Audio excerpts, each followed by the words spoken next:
You are in a room without a name, in a fortress without a hope.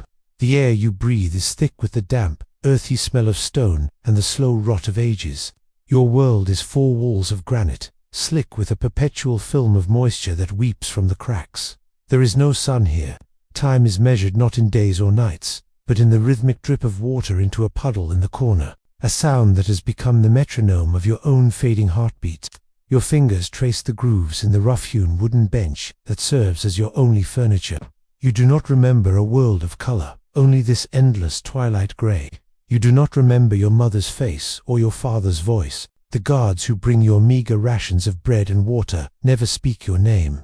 And in the suffocating silence, you have begun to forget it yourself. You are simply the prisoner, a ghost haunting the chambers of your own life, a secret kept locked away from the world. But you were not always a secret. Before the stone and the silence, before you became a nameless thing in the dark, you were a child, a baby cradled in silks and ermine. You were Ivan VI, emperor and autocrat of all the Russias. This is the forgotten story of a life that began on a throne and ended in a forgotten cell. The tragedy of a boy who was crowned only to be buried alive by the crown itself. Before diving into these forgotten stories of survival and suffering, if you enjoy learning about the hidden truths of history, consider hitting that like button and subscribing for more content like this. And please comment below to let me know where you're listening from. I find it incredible that we're exploring these ancient stories together from different parts of the world, connected across time and space by our shared curiosity about the past. To understand the tragedy of the boy in the cell, we must first travel back to the glittering, venomous heart of the Russian Empire in the mid-18th century. Picture the Winter Palace in St. Petersburg, a sprawling jewel box of a building whose gilded halls echo with the rustle of silk and the sharp, unheard click of political calculations. This world is ruled by Empress Anna Ionovna, a woman whose spirit is as harsh and unyielding as the Russian winter. She is the niece of Peter the Great, but she rules with a paranoia that borders on the grotesque. Her court is a place of brutal opulence, where lavish balls are followed by swift, merciless purges, and the air is thick with the cloying scent of French perfume and German influence, an influence deeply resented by the old Russian nobility. Empress Anna is aging, childless, and consumed by a singular, gnawing fear. The succession, the Romanov line, is a tangled, fractured thing. Lurking in the wings is the popular and dangerously charismatic daughter of Peter the Great himself, Elizabeth Petrovna, to Anna. Elizabeth is not just a rival. She is an existential threat, a symbol of a different branch of the family tree that could tear her own legacy out by the roots. Anna is determined that the throne will not pass to Elizabeth. It will remain within her own bloodline, even if she has to forge that line herself. Her chosen instrument is her niece, another Anna, a German princess from Mecklenburg-Schwerin, brought to Russia as a girl. This is Anna. She is not a creature of ambition or political cunning. She is a quiet, indolent woman, seemingly more interested in her ladies-in-waiting and courtly dalliances than in the brutal Game of Thrones she has been thrust into. In 1739, in a move of cold political strategy, the Empress marries her niece to Anthony Ulrich, the Duke of Brunswick-Lüneburg. Their union is not born of love or even affection. It is a state-sponsored breeding program. The Duke is a foreigner, a soldier, and like his wife, a pawn. Their marriage is a cold, miserable affair. Two people bound together by an imperial decree, living in a gilded cage, where their sole purpose is to produce an heir. They are the unwilling parents of a dynasty's desperate hope. On August 23, 1740, that hope is born. The baby's first cries are not met with simple joy, but with the profound empire-wide sigh of political relief. He is named Ivan. He is a healthy, robust infant, unaware that his tiny fists hold the future of the largest nation on earth. From the moment he draws breath, he is less a son and more a shield, a human bulwark against the ambitions of Elizabeth Petrovna. His existence is a political statement. His christening is a spectacle of almost unimaginable grandeur. The infant is swaddled in cloth of gold, laden with jewels that surely weigh more than he does. He is carried through the vast, cold halls of the palace, past rows of bowing nobles, whose faces are unreadable masks of loyalty and ambition. The air is thick with incense and the sound of orthodox chants, a holy veneer painted over a secular, savage power play. Just weeks after his birth, the dying Empress Anna Ionovna, officially proclaims this tiny, slumbering baby as her heir. He is now Tsarevich Ivan, Grand Duke of Russia. In October 1740, the Empress dies. Her last breath is a final, desperate move to secure her plan. But a kingdom cannot be ruled by a 2-month-old baby. A regent is needed, and Anna appoints her deeply unpopular and cruel lover, Ernst Johann von Biron. The Russian court, already resentful of German influence, seethes. The very shield the Empress had created the infant Ivan is now held by the most hated man in Russia. The arrangement is a house of cards built over a powder keg. It lasts less than a month. In a swift, bloodless coup, Biron is arrested and exiled. Ivan's own mother, Anna Leopoldovna, is pushed by disgruntled nobles to assume the regency. Suddenly, this passive, politically naive woman is the most powerful person in Russia, the regent for her own infant son, the Emperor Ivan VI. For a year, a strange and unstable peace settles over the court. Anna Leopoldovna and her husband Anthony Ulrich rule in their son's name, a dysfunctional family, now at the helm of an empire. And in his nursery, amidst the silks and carved wooden toys, the baby emperor sleeps. He is blissfully unaware. He does not know the weight of the crown that rests symbolically on his cradle. He does not hear the whispers that slither through the palace corridors like snakes in the grass. He does not see the long shadow cast by his great-aunt Elizabeth, a shadow that is growing longer and darker with every passing day. He is the emperor of all the Russias, a monarch by divine right, a symbol of absolute power. And yet, he is utterly, terrifyingly helpless. The world that has been built for him is about to come crashing down, and he will be buried in the rubble. The fall does not come like a thunderclap. It comes like a thief in the night, a whisper of cold air through a keyhole. It is the night of December 5, 1741. A brutal Russian winter has already sunk its teeth deep into St. Petersburg, draping the city in a thick shroud of snow and silence.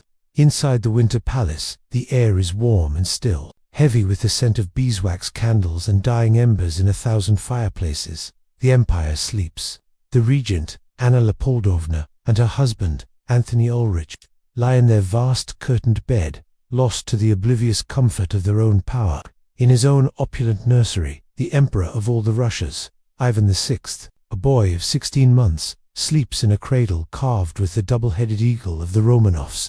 He dreams, perhaps, the simple, formless dreams of a toddler, of warmth and milk and the gentle rock of his nurse's arms. He is the sun around which this entire universe orbits, yet he is completely unaware of the darkness that is gathering just beyond the palace gates. That darkness has a name. Elizabeth Petrovna. For a year, the daughter of Peter the Great has waited, watched, and plotted. She has cultivated the loyalty of the elite Preobrazhensky guards, the very men sworn to protect the infant emperor.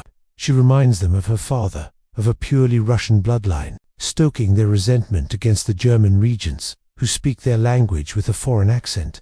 Tonight, she decides, the waiting is over.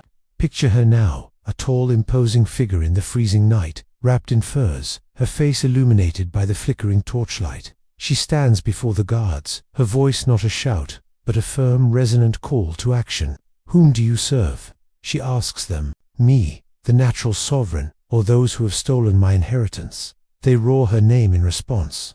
The sound is swallowed by the snow, a secret oath sworn in the heart of the storm. The coup has begun. There is no battle, no heroic defense. The palace guards, either by conspiracy or by shock, melt away before them. A serpent of loyal soldiers, boots crunching softly on the fresh snow, glides through the palace gates and into the sleeping heart of the empire.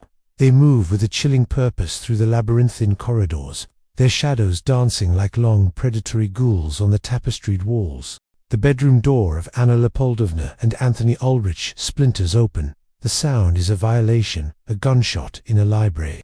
They are jolted from their sleep, not by an alarm, but by the sudden, terrifying presence of armed men in their private sanctuary. The cold air of the hallway rushes in, a physical shock. For a moment, there is only confusion. Anna's eyes, wide with sleep and shock, struggle to make sense of the scene, the grim faces, the glint of steel in the candlelight, the imposing figure of Elizabeth Petrovna standing there, her expression a mask of cold triumph. "Sister, it is time to wake up," Elizabeth says, her voice devoid of warmth. Anthony Ulrich, a soldier by trade, reacts instinctively. reaching for a sword that isn't there. He is shoved back onto the bed, a rough hand on his chest, his authority stripped from him in a single humiliating moment.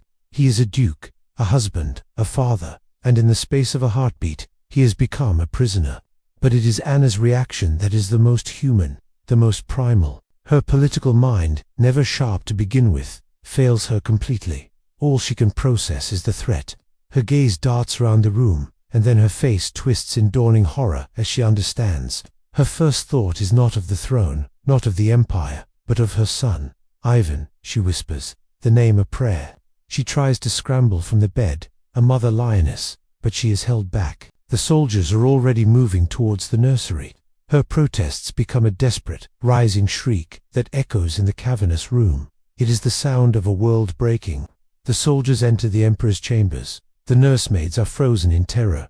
One of the guards, a man whose hands are calloused from holding a musket, reaches down into the imperial cradle. He lifts the sleeping emperor. The baby, Ivan VI, wakes. He is not in his mother's arms. He is not in the soft, familiar embrace of his nurse. He is being held by a strange man who smells of wool, sweat, and the cold night air. The baby's face crumples. He begins to cry. It is not the cry of a monarch. It is the terrified, confused wail of a child. A sound that cuts through the political theater and reveals the raw human tragedy at its core. As Anna and Anthony are dragged from their rooms, they see their son, the Emperor of Russia, being carried away like a spoil of war. Anna lunges for him, screaming his name, but she is restrained. She can only watch as her child, her baby, disappears down the long, dark corridor, his cries growing fainter and fainter until they are finally swallowed by the silence. In that moment, the fall is complete. The reign of Ivan VI, which lasted 404 days, is over. The crown has been snatched from a cradle, and that cradle has now become the blueprint for a tomb.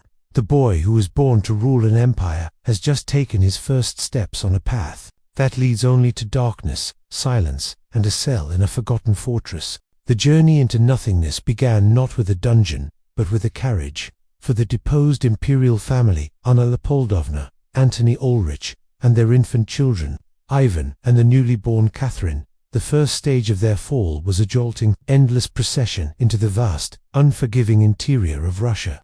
They were prisoners, but for a short while, they were still a family. They were taken first to Riga, then to Douaumont, and finally, ever deeper into the frozen north, to Kolmogorye, a remote settlement near the White Sea. Here the world was a canvas of two colors, the blinding white of the snow in winter and the murky green of the swampy taiga in summer. Their prison was a former bishop's residence, a cold, sprawling house surrounded by a high wooden stockade. It was a cage, but it was a cage they shared. For the young Ivan, these early years were a strange paradox. He grew from a toddler into a boy within these walls, his world defined by the palisade fence. He had his parents, he had his siblings, as more were born into their shared captivity. Elizabeth, Peter, and Alexei. He would have known the touch of his mother, the sound of his father's voice, the squabbles and laughter of his brothers and sisters. Their life was a shadow of what it had been. No courtiers, no jewels, only the constant presence of guards and the gnawing reality of their disgrace. But it was a life. Yet this small mercy was built on borrowed time. Empress Elizabeth in St. Petersburg was haunted by the boy's existence. As long as he lived, as long as he knew his own name, he was a spark that could ignite a rebellion. He was the legitimate heir, a living symbol of her coup. Rumors of his survival were a constant source of poison in the court. So, the Empress made a decision of chilling cruelty, a political calculation that would condemn a soul to a torment worse than a swift execution. She ordered that the boy be separated from his family forever. The day it happened is lost to official record, but we can imagine it. Ivan was around 16 years old by now. He was no longer a child, but a young man who had known nothing but confinement. One day, the soldiers came. They were not the usual guards. There was a finality in their eyes, a grim purpose in their movements. They came for him, and only for him. Imagine the scene, the confusion turning to terror in his mother's eyes, the desperate, useless resistance from his father, the incomprehensible horror for Ivan himself as he was dragged away. He was torn from the only world he had ever known, his siblings' cries echoing behind him as the heavy wooden door slammed shut, severing the last thread of human connection he would ever truly have. His family would never see him again. He had ceased to be a son and a brother. He was now an object, a state secret. Prisoner number 1. His new home was to be the Schlüsselburg fortress. The name alone was a shudder in the Russian soul. It was an island prison in the middle of Lake Ladoga, a place of granite and despair, a stone oubliette from which no one returned. His cell, designated as number 9, was not merely a room. It was a carefully engineered void, designed to systematically unmake a human being. The window was bricked up, leaving only a tiny slit high on the wall that allowed a sliver of grey light, but no view of the sky or the water. A bed of straw, a rough table, and a bucket for waste. That was his entire universe. The silence was the most potent weapon. The guards were given a set of horrifyingly specific instructions. They were forbidden, on pain of death, to speak to him. They were not to answer his questions, respond to his pleas, or even acknowledge his presence beyond sliding his meager meal of bread and watery soup through a slot in the door. He was to be known only as the Nameless One. They were ordered never to utter the name Ivan. The very sound of his identity was a crime. Years began to bleed into one another, each one identical to the last, a monotonous eternity of grey twilight and crushing silence. The boy who left Kolmogorov became a man in this stone box. What does such isolation do to a mind? At first, he must have pleaded. He must have screamed, his voice hoarse, begging the silent figures who brought his food to tell him where he was, why he was there, what had happened to his family.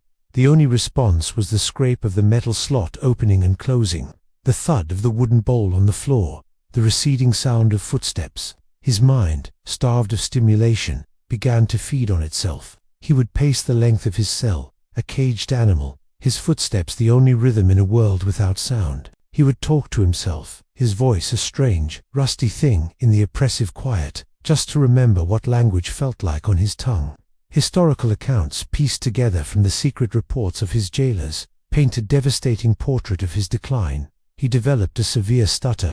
He would fly into fits of inexplicable rage, beating his fists against the unyielding stone until they were bloody and raw. Then, the rage would collapse into a profound, weeping despair that would leave him listless on his straw bed for days. He clung to the ghost of his past. He remembered, in fragments, his name. He knew he was Ivan, the true Tsar. He would tell this to the silent guards, a desperate assertion of an identity that the state was trying to erase. He claimed he was visited by angels, that God spoke to him in his cell, assuring him of his divine right to rule. Was this madness, or was it the last, desperate defense of a mind trying to build a reality for itself in a vacuum? Physicality became a torment. The perpetual dampness of the cell seeped into his bones. The lack of sunlight rendered his skin a ghostly, translucent white. His body, which should have been strong with youth, grew gaunt and stooped from the poor diet and lack of movement. His clothes were little more than rags. His hair and beard grew long and matted. He was a wild thing, a forgotten creature hidden in the bowels of the state. The world outside his cell continued to turn. Empress Elizabeth died. Her nephew, Peter III, a man who idolized Frederick the Great of Prussia, took the throne. Peter, aware of the prisoner in Schlüsselburg, actually visited him. For the first time in years, Ivan had a visitor. Peter saw a pale, stuttering man who seemed barely coherent, yet who insisted he was the rightful emperor. Peter, perhaps out of a flicker of pity or morbid curiosity, ordered that his conditions be slightly improved. A little more light, slightly better food. It was a brief, almost imperceptible thaw in an eternal winter, but this thaw was short-lived. 6 months later, Peter III was overthrown and murdered in a coup led by his own wife, a German princess who would become one of the most powerful rulers in history. Catherine the Great. With Catherine's ascension, the nameless prisoner became her problem. He was a threat she could not afford. She, a foreign-born usurper, knew how fragile her claim to the throne was. The existence of a legitimate, Russian-born male heir, however broken, was a danger that had to be contained. Catherine renewed the strict orders of silence and isolation, but she added a new, secret protocol, a final, chilling sentence to his imprisonment. She sent a sealed letter to the commanders of the fortress, Ivan's jailers. The instructions were brutally simple. If any attempt, for any reason, was made to liberate the prisoner, they were to kill him instantly. Do not let him be taken alive. His cell was no longer just a prison. It was now his preordained death chamber. His life was a lit fuse, and the state was simply waiting for a spark to land. For 23 years, he had been buried alive. Now, he was living on borrowed time, a ghost haunting a fortress, waiting for the killing blow that had been sanctioned from the very pinnacle of Russian power. The spark landed in the summer of 1764. It came in the form of a man named Vasily Mirovich, a second lieutenant in the Schlisselburg garrison. Mirovich was a man consumed by a toxic cocktail of ambition, debt, and delusion. He saw in the fortress's nameless prisoner not a tragic figure, but a key, a living, breathing skeleton key that could unlock a future of glory and power. His plan was as desperate as it was audacious. He would liberate the true emperor, Ivan VI, present him to the troops and the people, and ride the ensuing wave of revolution all the way to the top of the new imperial court. He would be the kingmaker. On the night of July 5th, Mirovich put his plan into motion. He rallied a small group of sympathetic or icily led soldiers, telling them they were acting on secret orders to free the legitimate Tsar from the clutches of the usurper. Catherine, the fortress, usually a place of monotonous quiet, was suddenly filled with the clang of alarm bells and the shouts of men. Mirovich and his co-conspirators stormed the inner courtyard, overwhelming the handful of guards on duty and making their way towards the one cell that mattered. Number 9. They brought a small cannon with them, a blunt instrument to breach the final barrier. Inside the cell, Ivan was jolted awake by the commotion. For the first time in 23 years, the silence was shattered by something other than the drip of water or the beating of his own heart. He heard shouts. He heard his own name, Ivan, being called, not as a whisper, but as a battle cry. He must have felt a surge of something he had not felt in decades. Hope, a terrifying, electrifying hope. Was this it? Was this the divine intervention the angels in his mind had promised him? His jailers, Captain Vlasiev and Lieutenant Chekin, heard the same sounds, but for them, it was not a signal of hope. It was the trigger for their most secret, most terrible order. They knew what they had to do. As Mirovich's men began to batter the door, Vlasiev and Chekin entered Ivan's cell. The moment was surreal. The man they had guarded in silence for years, the nameless entity they were forbidden to speak to, was now their final, grim duty. The historical accounts say Ivan fought back. After a lifetime of passivity, in his final moments, he found a desperate, animal strength. He knew these men were not here to save him. He fought for his life in the suffocating darkness of his cell, a frantic, hopeless struggle against the inevitable, but he was weakened by years of malnutrition and confinement. He was unarmed. The two officers, armed with their swords, carried out Catherine's decree. Then, the rage would collapse into a profound, weeping despair that would leave him listless on his straw bed for days. He clung to the ghost of his past. He remembered, in fragments, his name. He knew he was Ivan, the true Tsar. He would tell this to the silent guards, a desperate assertion of an identity that the state was trying to erase. He claimed he was visited by angels, that God spoke to him in his cell, assuring him of his divine right to rule. Was this madness, or was it the last, desperate defense of a mind trying to build a reality for itself in a vacuum? Physicality became a torment. The perpetual dampness of the cell seeped into his bones. The lack of sunlight rendered his skin a ghostly, translucent white. His body, which should have been strong with youth, grew gaunt and stooped from the poor diet and lack of movement. His clothes were little more than rags. His hair and beard grew long and matted. He was a wild thing, a forgotten creature hidden in the bowels of the state. The world outside his cell continued to turn. Empress Elizabeth died. Her nephew, Peter III, a man who idolized Frederick the Great of Prussia, took the throne.